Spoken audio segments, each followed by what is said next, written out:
Welcome back teman-teman ke video studi kasus lagi. Kita biasanya bikin studi kasus ya kalau di YouTube, dan ini lama banget kita nggak bikin studi kasus yang baru. Jadi kita mau bahas studi kasus salah satu peserta kita juga, namanya Mbak Ivi ya. Beliau tuh konten kreator, tapi sejujurnya aku udah pengen bikin rekaman ini udah lama, tapi ketunda terus dan ujung-ujungnya aku lupa gitu apa namanya Instagramnya apa, tapi nggak apa-apa. Jadi kalau misalnya teman-teman, seharusnya kalau teman-teman ketik di Instagram ada yang Mbak Ivi ya, dan kita mau bahas studi kasusnya dia jualan. Karena aku juga lupa dia jualannya apa, jadi aku juga nggak bisa sebutin juga. Biasanya aku sembunyiin apa yang mereka jual, tapi sekarang juga aku juga lupa. Cuman kalau kalian cari di Instagram juga bisa aja sih. Jadi kayak ya udah.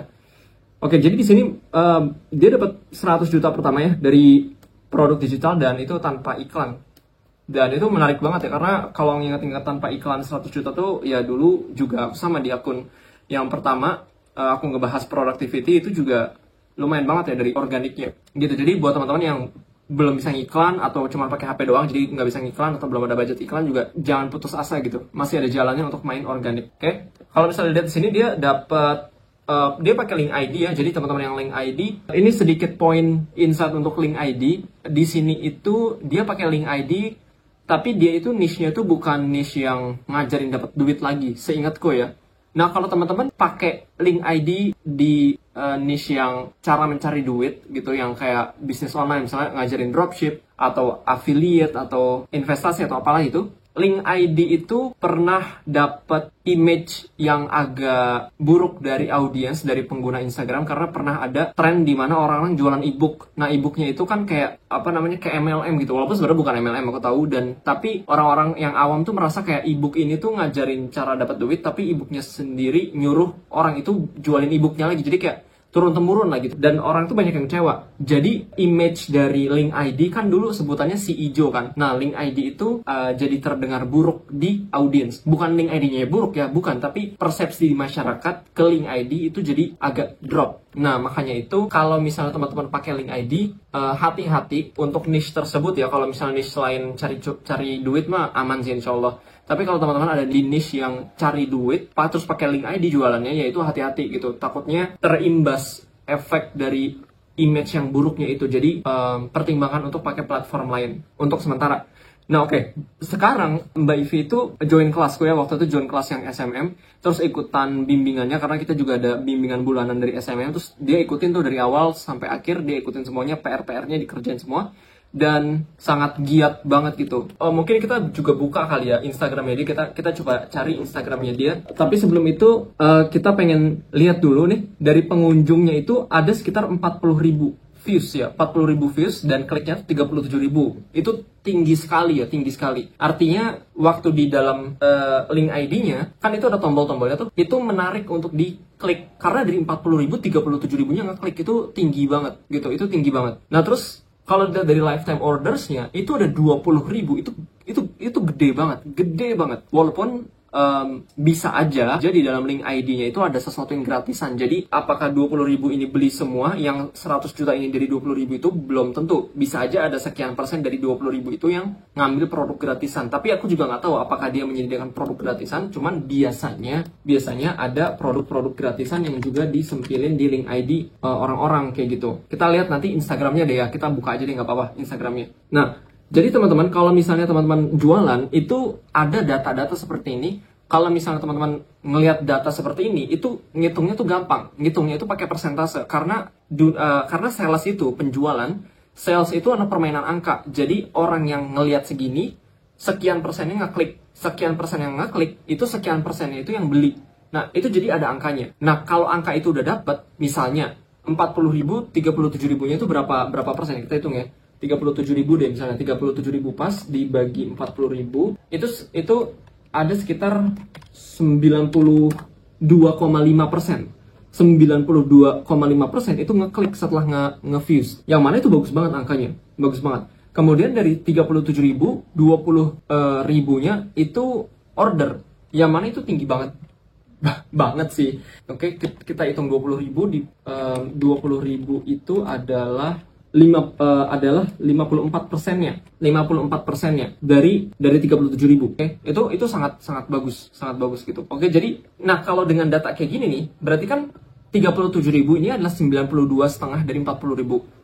20.000 adalah 54% dari 37.000. Nah, artinya kalau dari sini keadaan di sini, misalnya si Mbak Ivi pengen ningkatin ordernya dari 20.000, misalnya nambahin jadi 40.000 sales, jadi double kan.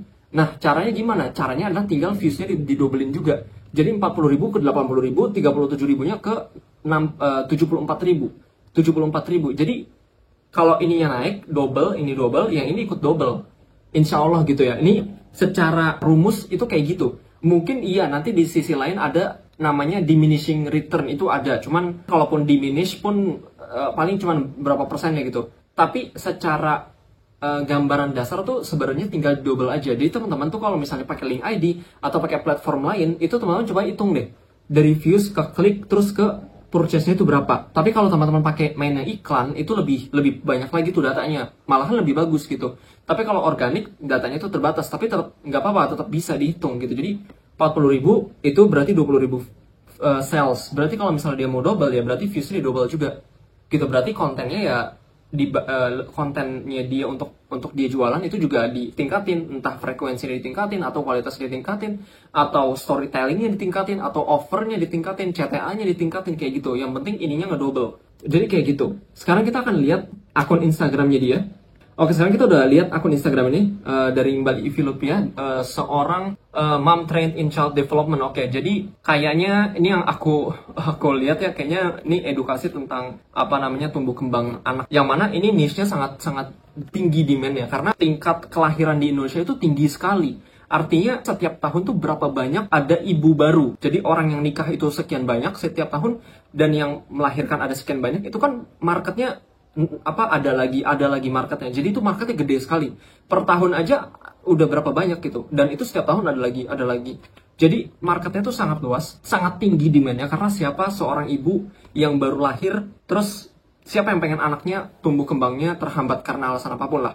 Itu pasti tinggi banget, semua ibu pengennya kayak gitu. Pengen anaknya tuh tumbuh dengan mandiri, prestasi gitu-gitu lah. Jadi pasar ibu-ibu baru, orang-orang yang baru menjadi seorang ibu, itu pasarnya tuh banyak sekali dan permintaannya tuh tinggi sekali di berbagai aspek.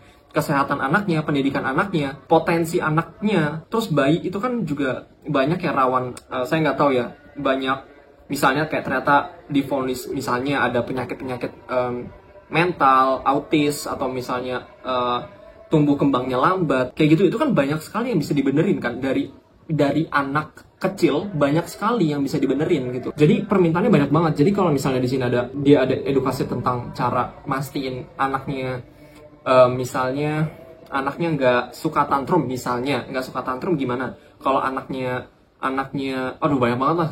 Saya nggak bisa nyebutin dah. Ya banyak banget lah, kalian ngerti lah. Nah itu untuk kontennya. Followernya udah 50.000, jadi yes, audiensnya udah lumayan banyak, udah cukup banyak ya. Jadi kayak tapi bukan berarti teman-teman yang audiensnya itu masih misalnya di bawah 10.000 terus putus asa, enggak, itu sama sekali enggak kayak gitu ya. Jadi teman-teman, followerku pun sekarang cuma 20.000, itu dikit sekali. Akun pertamaku followernya 150.000, sekarang udah turun sih karena udah nggak dipakai. Tapi omsetku yang sekarang itu nggak lebih rendah dari akunku yang lama gitu. Jadi tenang aja, itu tuh semua bergantung sama marketnya sebenarnya. Nah karena dia berada di industri atau pasar yang memang permintaannya banyak, marketnya banyak, maka dia bisa dapat follower yang lumayan gitu. Oke? Nah kalau kita lihat dari link ID-nya, ini pasti saya nggak tahu waktu dia ngasih testimonial itu link ID-nya seperti ini masih sama, belum diupdate, atau ini sudah diupdate, saya nggak tahu. Oke, tapi kalau sekilas kita lihat di sini ada 39.000, ada 40.000 ya. Ini panduan stimulasi anak.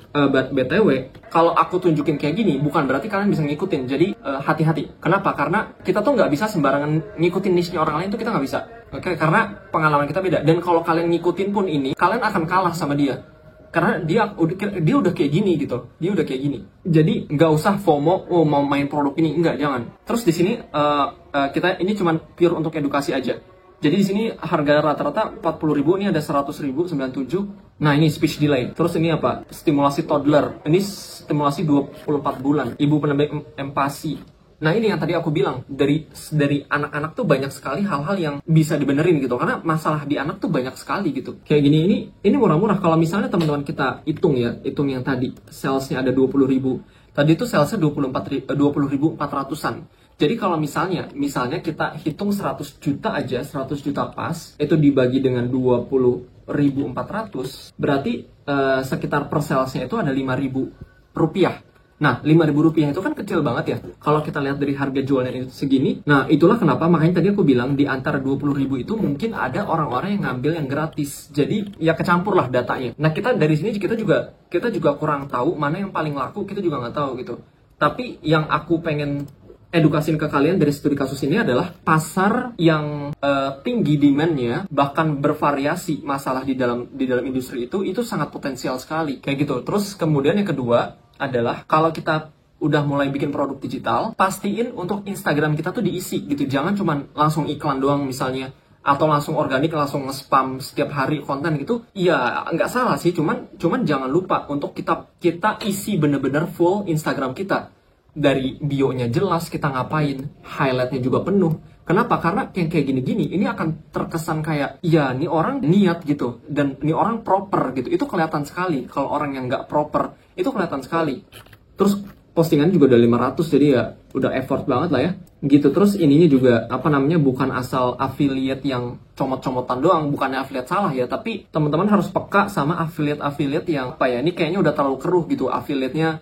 Kayak misalnya yang sempat viral kayak e-book yang ngajarin cara produk digital gitu, ujung-ujungnya si pembaca itu suruh ngejual ulang e-booknya gitu kan. Itu nggak salah sebenarnya dalam skema jualan, itu tuh sangat-sangat sah, itu boleh.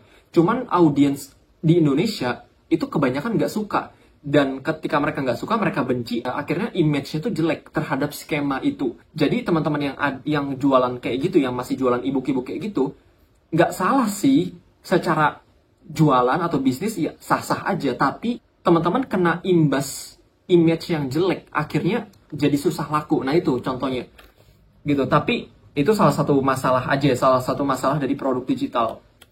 Tapi sisanya ya secara general, ya intinya teman-teman optimasi lah, punya toko, optimasi teman-teman punya Instagramnya, teman-teman punya positioning, teman-teman punya offernya. Karena kalau misalnya kita klik satu gini aja, ini ada offernya loh, ini free apa, terus apa benefitnya, ini kayak gini tuh proper, oke?